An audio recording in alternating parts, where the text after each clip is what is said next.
The government has rejected a key recommendation of the inquest into the death of Ashley Smith, the 19-year-old who strangled herself while in detention. It says it will not end the use of solitary confinement or what it calls administrative segregation.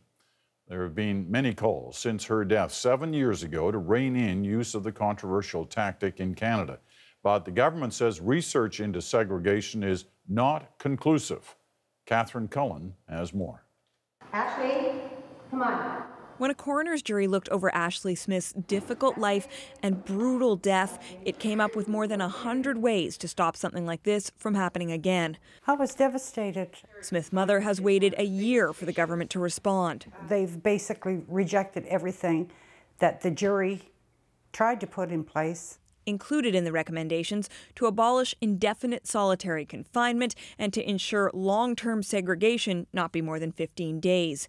The government said no to both of those. It says the practice it calls administrative segregation is already done for the shortest period of time necessary, not as punishment, but for the safety of everyone involved.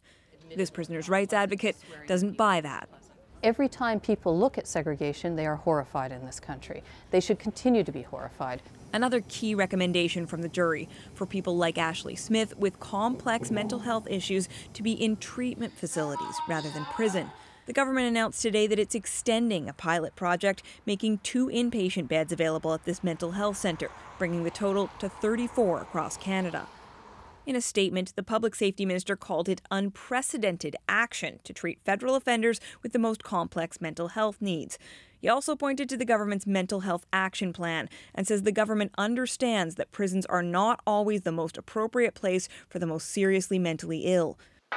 CORALEE Smith says she spoke with the Commissioner of Correction Services today for almost an hour, but says neither the report nor his words are much comfort. We can't bring Ashley back, but I am really more than concerned about the people who are still suffering. Correctional Service Canada says it spends about $90 million a year caring for the mental health of offenders. But neither anyone from the agency nor the minister responsible would give us an interview today about the report. Catherine Cullen, CBC News, Ottawa.